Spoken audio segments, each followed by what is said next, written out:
Hello friends, Namita Saha চ্যানেলে তোমাদের স্বাগত। আজকে আমি বানাবো আটার গোলা রুটি। দেখো, এর জন্য আমি নিয়ে নিয়েছি 1 বাটি আটা, 1 চামচ চিনি আর একটু নুন। দেখো আমি কীভাবে মেখেছি। মাখাটা একটু ঘনই রেখেছি, পাতলাও করতে পারতাম, কিন্তু কেন ঘন রেখেছি আমি সেটা ভাজার সময় তোমাদেরকে বলবো।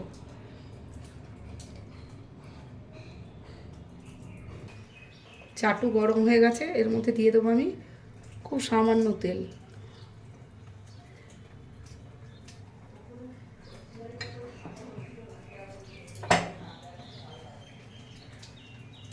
তেলটাকে এইভাবে চারিদিকে নাড়িয়ে নাড়িয়ে মাখিয়ে নিতে হবে।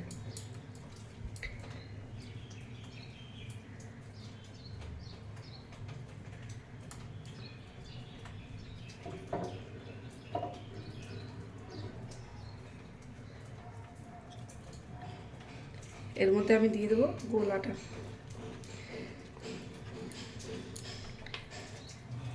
এই জন্য গ্যাসটা একটু কমিয়ে দেবে প্রথমে।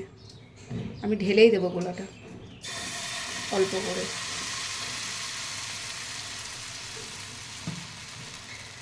এবার এটাকে আঙুল দিয়ে সরিয়ে সরিয়ে দেবো। এই জন্য আমি গোলাটাকে একটু ঘন রেখেছিলাম, যাতে আঙুলের দাগগুলো হয় এর মধ্যে।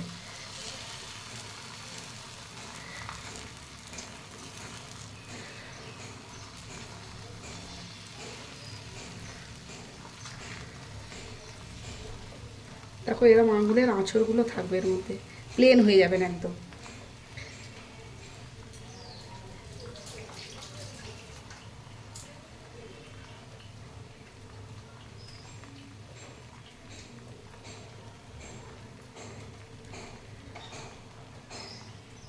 এখন গ্যাসটাকে আমি একটু কমিয়ে রেখেছি।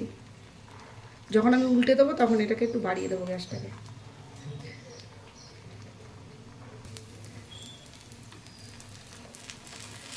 দেখো ভাজাটা হয়ে গেছে, এটাকে সহজেই নড়ছে। একটুখানি উল্টে দেখে নেবে হয়েছে কি না, তারপর উল্টাবে, যাতে বেশিবার উল্টাতে না হয়, কারণ আটা দেওয়া আছে তো ভেঙে যাবে বারবার উল্টালে।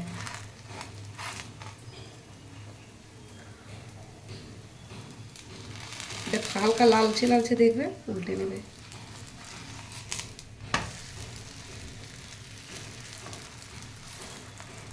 দেখো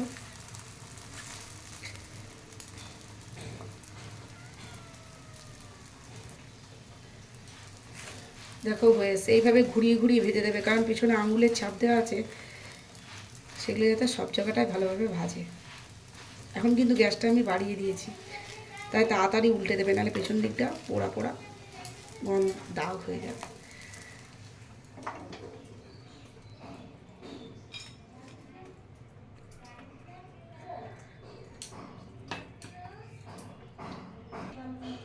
আবার আমি একটুখানি তেল দিয়ে দিয়েছি, তবে গ্যাসটাকে আবার তাড়াতাড়ি করে কমিয়ে দেবে, নাহলে বেশি গরম হয়ে যাবে।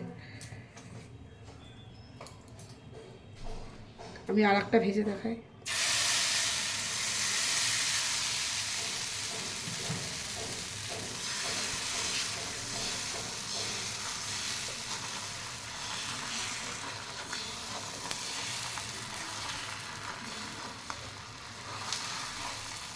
প্রথমে মাঝখান থেকে একটু সরিয়ে সরিয়ে দেবে, তারপরে আঙুল দিয়ে এভাবে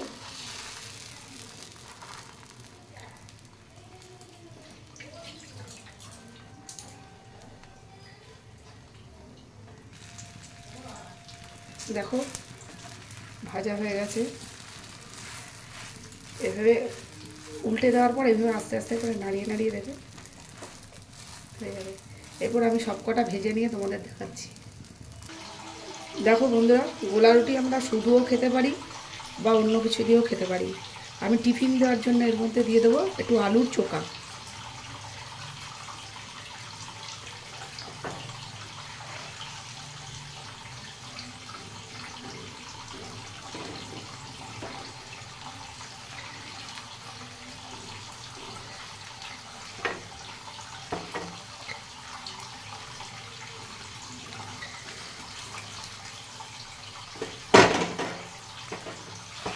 এইভাবে চেপে দিয়ে উল্টে দেবো।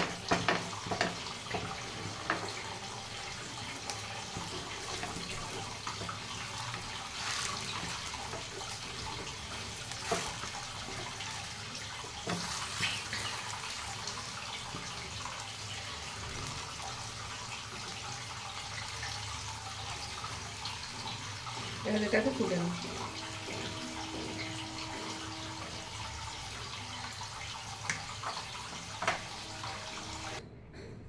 রেডি হয়ে গেছে আমাদের গোলা রুটি আলুর চোখা। দেখো, এইভাবে তুমি ছেলেকে যখন তখন টিফিন দিয়ে দিতে পারবে, বাড়িতে কিছু থাক আর না থাক। তাহলে করে খেয়ে দেখো বন্ধুরা, শুধু আটার গোলা রুটি।